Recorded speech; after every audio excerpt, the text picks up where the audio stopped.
131 में ये जो रोम है, यहाँ पर पत्रकारिता का आरंभ हुआ था।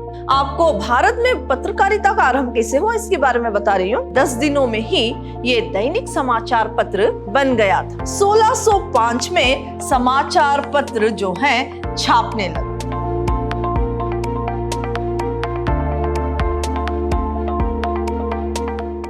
प्रणाम, मैं रिहाना यस, अति उत्तम विद्याश्रम की हिंदी प्रवक्ता।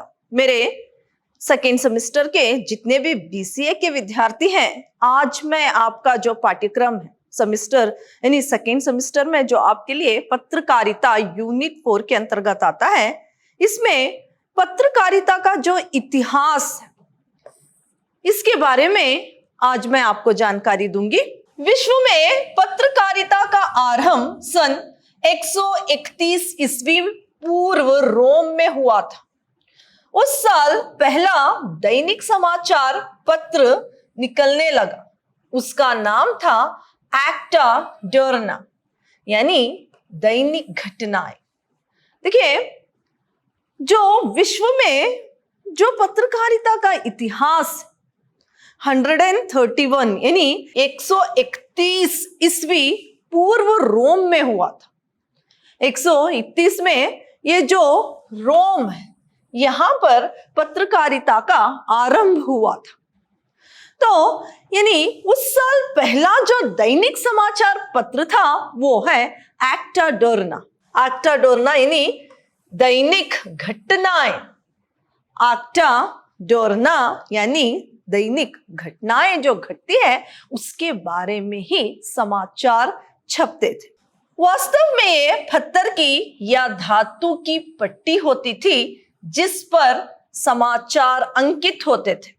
ये पट्टियां रोम के प्रमुख स्थानों पर रखी जाती थी और इनमें वरिष्ठ अधिकारियों की नियुक्ति, नागरिकों की सभाओं आदि सूचनाएं मिलती थी।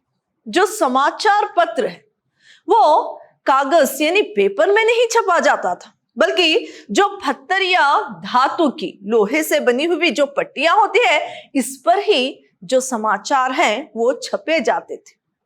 और ये जहां पर जन समूह ज्यादा हो ऐसी जगहों पर रखा जाता था ताकि सभी को समाचार जो है वो पहुंच पाए। तो वो समाचार पत्र में जो है वो क्या है, वरिष्ठ अधिकारियों की नियुक्ति, जो उच्च अधिकारी होते हैं उनकी नियुक्ति और जो है नागरिकों की सभाओं आदि सूचनाएं मिलती थी। मध्यकाल में यूरोप के व्यापारिक केंद्रों में सूचना पत्र निकलने लगे। उनमें कारोबार संबंधी समाचार लिखे जाते थे। देखिए, मध्य युग में, मध्यकाल में जो है यूरोप में, मध्यकाल में यूरोप के जो व्यापारिक केंद्र है, जो बिजनेस सेंटर्स हैं, केंद्र है, वहां पर सूचना पत्र निकलने लगे। सूचना पत्र जो है निकलने लगे। उस सूचना पत्र में सिर्फ कारोबार के बारे में ही लिखा जाता, बिजनेस के तहत जो भी आवश्यक बातें हैं उसी के दौरान लिखी जाती थी। 15वीं शताब्दी के मध्य में यूहान गुटनबर्ग ने छापने की मशीन का आविष्कार किया। असल में उन्होंने धातु के अक्षरों का आविष्कार किया। इसके फलस्वरूप किताबों का ही नहीं अखबारों का भी प्रकाशन संभव हो गया। 15वीं शताब्दी में 15 यानी सेंचुरी में जब क्या है, मध्यकाल में जो यूहान गुटनबर्ग ने छापने की मशीन का आविष्कार किया। ये जो अक्षर है वो धातु से बने होते थे। उन अक्षरों से किताबें ही नहीं लिखी जाती थी, बल्कि साथ ही साथ जो अखबारों का भी प्रकाशन संभव होने लगा। उन अक्षरों से सिर्फ किताबें ही नहीं लिखी जाती थी, बल्कि समाचार पत्र जो अखबार है वो भी प्रकाशित होने लगे।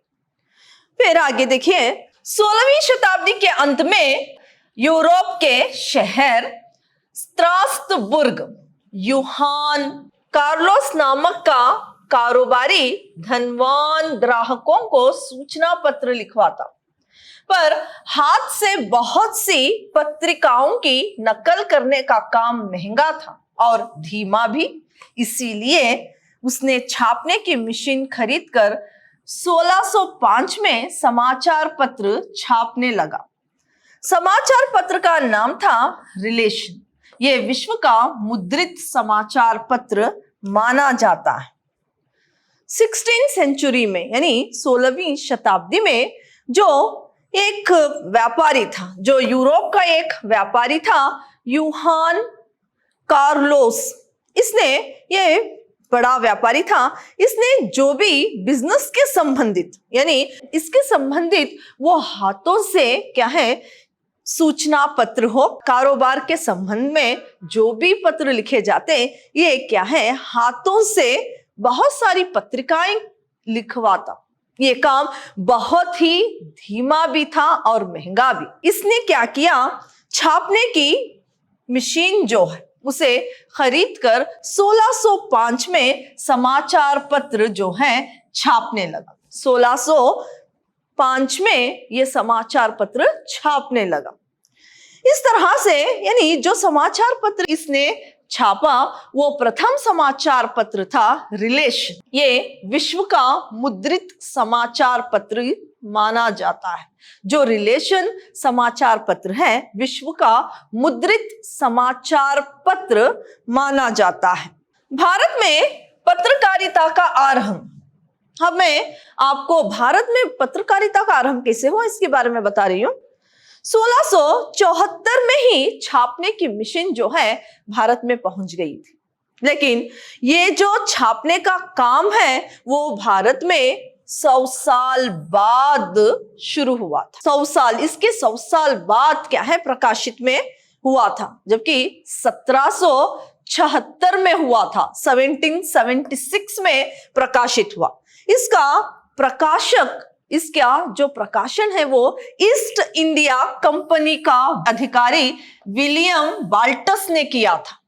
जो ईस्ट इंडिया कंपनी वालों ने ही पहले भारत में जो है पत्रकारिता का शुरुआत की और इसका जो अधिकारी था विलियम बाल्टस ने इसका आरंभ किया। वो अंग्रेजी भाषा में कंपनी व सरकार के समाचार फैलाता था। इसके जरिए अंग्रेजी भाषा के द्वारा वो क्या है कंपनी व सरकार के समाचार फैलाता था। जो भी कंपनी के संबंधित समाचार है वो ये क्या है फैलाता था इंग्लिश भाषा में। सन 1780 में स्वतंत्र रूप से विचारों को व्यक्त किए गए वह सबसे पहला अखबार जेम्स ऑगस्टस हीकी का अखबार बंगाल गैजेट था। तो 1780 में जो क्या है जेम्स ऑगस्टस हीकी ने स्वतंत्र रूप से अपने विचारों को व्यक्त किया था। फिर जो अखबार का नाम था वो है बंगाल गैजेट। बंगाल गैजेट जो समाचार पत्र आता था उसमें स्वतंत्र रूप से विचारों को व्यक्त किया जाता था। इस समाचार में अधिकारियों की व्यक्तिगत जीवन पर लेख छपते थे। जब हीकी ने अखबार में गवर्नर की पत्नी का आक्षेप किया तो उसे 4 महीनों के लिए जेल भेजा गया, 500 रुपए जुर्माना लगा दिया गया। देखिए जो बंगाल गैजेट था इसमें अधिकारियों के जीवन के संबंधित समाचार छपते थे। जब गवर्नर की पत्नी का आक्षेप हीकी ने किया यानी ऑब्जेक्शन किया तो उस वक्त हीकी को 4 महीनों के लिए जेल और 500 रुपए का जुर्माना भरने के लिए उसे दंड दिया गया। फिर हीकी जब उसने गवर्नर और न्यायाधीश की आलोचना की तो उसे 5000 रुपए का जुर्माना और 1 साल जेल की सजा मिली। इस तरह अखबार बंद हो गया। जो न्यायाधीश और गवर्नर जो हैं इन दोनों के बारे में आलोचना की तो डिस्कशन किया तो इसको फिर से 5,000 रुपए का जुर्माना और 1 साल की जेल हो गई। इस तरह से जो ये अखबार था, यानी बंगाल गेजेट जो अखबार था, बंद हो गया। फिर 1790 के बाद भारत में अंग्रेजी भाषा की कुछ और अखबार स्थापित हुई, पर थोड़े थोड़े दिनों तक ही जीवित रह सकी। इसके बाद 1790 में जो अंग्रेजी समाचार जो है आने लगे, लेकिन थोड़े थोड़े ही दिन टिक पाए, फिर वो बंद हो गए। आगे देखिए, सन 1819 में भारतीय भाषा में पहला समाचार पत्र प्रकाशित हुआ था। वो हो बंगाली भाषा का पत्र संवाद कौमुदी बुद्धि का चांद था। इसके प्रकाशक राजा राम मोहन राय थे। देखिए, सन 1819 में भारतीय भाषा में समाचार पत्र छापने लगा।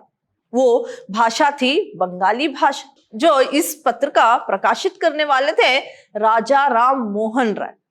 ये क्या है, जो बंगाली भाषा में समाचार पत्र छापा जाता था, वो समाचार पत्र साप्ताहिक समाचार पत्र था, यानी हफ्ते में एक बार छपने वाला समाचार पत्र। जो बंगाली भाषा में समाचार पत्र था वो था मुंबई समाचार पत्र, लेकिन 10 दिनों बाद ये दैनिक बन गया था। फिर सन 1822 में गुजराती भाषा का साप्ताहिक मुंबई समाचार प्रकाशित होने लगा, जो 10 दिन बाद दैनिक हो गया। फिर सन 1822 में जो है वो समाचार पत्र यानी मुंबई समाचार पत्र आने लगा, जो कि साप्ताहिक समाचार पत्र था, लेकिन 10 दिनों में ही ये दैनिक समाचार पत्र बन गया था। फिर सन 1826 में उदांत मार्तंड नाम से हिंदी के प्रथम समाचार पत्र का प्रकाशन आरंभ हुआ। सन 1826 में हिंदी भाषा में समाचार पत्र आने लगा, जिसका नाम था उदंत मार्तंड। ये समाचार पत्र हिंदी का प्रथम समाचार पत्र माना जाता है। उदंत मार्तंड हिंदी का प्रथम समाचार पत्र था, जो इसका प्रकाशन होने लगा। फिर ये साप्ताहिक पत्र सन 1837 तक चला और पैसे की कमी के कारण बंद हो गया। 1927 तक ये जो हिंदी का समाचार पत्र है वो आने लगा। फिर क्या है, पैसों की कमी की वजह से ये समाचार पत्र बंद हो गया। सन 1833 में भारत में 20 समाचार पत्र थे और 1850 में 28 हो गए और 1953 में 35 हो गए। इस तरह अखबारों की संख्या तो बढ़ी, बहुत से पत्र जल्दी ही बंद हो गए। देखिए, सन 1800 यानी 1833 में भारत में 20 समाचार पत्र आए। फिर 1850 में 28 यानी 28 समाचार पत्र हो गए। फिर क्या है, 1953 तक 35 समाचार बढ़े। इस तरह से अखबारों की संख्या जो है बढ़ने लगी थी। फिर उनकी जगह नए निकले, यानी जो संख्या इस तरह से बढ़ी हुई थी, फिर वो जल्दी ही बंद हो गए। फिर नए अखबार आने लगे। प्रायः समाचार पत्र कई महीनों से लेकर 2-3 साल तक जीवित रहे। उस समय भारतीय समाचार पत्रों की समस्या समान थी। वे नए ज्ञान अपने पाठकों को देना चाहते थे और उसके साथ समाज सुधार की भावना भी थी। सामाजिक सुधार को लेकर नए और पुराने विचार वालों में अंतर भी होते थे। इस तरह से बहुत सारे समाचार पत्र आए और कुछ तो कई महीने और कुछ तो एक साल में बंद हुआ करते थे, इस तरह से समाचार पत्र आने लगे। समाचार पत्र जो है वो लोगों को नई विचारधारा देने का प्रयास किया जाता था। समाचार पत्र के द्वारा ज्ञान देने का प्रयास किया जाता था। समाज सुधार द्वारा जो भी समाज को सुधारने के लिए विचार थे वो पुराने यानी जो भी सुधार थे, विचारों में भी अंतर आने लगा, यानी अंतर भी होते थे। इस तरह उन्होंने आधुनिक हिंदी की नींव रखी और हिंदी के भविष्य के बारे में हो रहे विवाद को समाप्त कर दिया। इस तरह से क्या है, यहाँ पर आधुनिक हिंदी की नींव रखी और जो हिंदी के भविष्य के बारे में इन्होंने सोचा। इस तरह हिंदी के विकास के बारे में सोचा और हिंदी के भविष्य के बारे में विवाद को समाप्त कर दिया। फिर सन 1868 में भारतेंद्र हरिश्चंद्र ने साहित्यिक पत्रिका कविवचन सुधा निकालना आरंभ किया। फिर 1868 में भारतेंद्र हरिश्चंद्र ने कवि वचन सुधा नामक पत्र निकालने लगे। फिर सन 1854 में हिंदी का पहला दैनिक समाचार पत्र यानी सुधावर्षा निकला। यानी यहाँ पर देखिए, यानी 1854 में जो है सुधावर्षा नामक पहला दैनिक पत्र निकला। फिर निकला श्याम सुंदर सेन ने निकाला ये पत्र। हिंदी और बंगाल दोनों में निकलता था। यानी सुधावर्षण जो पत्र है ये हिंदी और बंगाली दोनों भाषा में निकलने लगा। इसके प्रकाशक थे श्याम सुंदर सेन जी ने इस पत्र को प्रकाशित किया। फिर 1857 को दिल्ली से बयाने आजादी पत्र निकला। ये पत्र उर्दू और हिंदी में था। फिर 1857 में बयाने आजादी नामक एक पत्र निकला जो हिंदी और उर्दू भाषा में था। फिर इसमें हरिश्चंद्र जी ने स्वाधीनता संग्राम को प्रेरणा देने लगे। तभी लॉर्ड कर्निंग ने प्रिंटिंग प्रेस और उसके उपयोग पर प्रतिबंध लगा दिया। फिर इसमें हरिश्चंद्र जी ने स्वाधीनता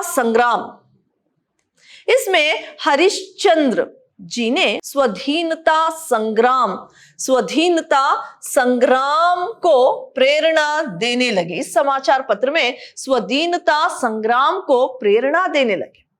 तो तभी लॉर्ड कर्निंग ने इस प्रिंटिंग प्रेस को बंद करवा दिया। फिर हिंदी पत्रकारिता का दूसरा दौर भारतेंदु से प्रारंभ होता है। फिर हिंदी का जो दूसरा दौर है भारतेंदु से क्या है, आरंभ होता है। 15 अक्टूबर 1873 को भारतेंदु ने मैगजीन का प्रारंभ किया। इस तरह पत्रकारिता का जाल फैलता गया। फिर 15 अक्टूबर 1873 में भारतेंदु ने मैगजीन का जो प्रकाशन शुरू किया। इसी तरह जो पत्रकारिता का जो जाल है फैलता गया। तो ये रहा पत्रकारिता का इतिहास। मैं अगली कक्षा में आपको और भी पत्रकारिता के बारे में जानकारी दूंगी। धन्यवाद।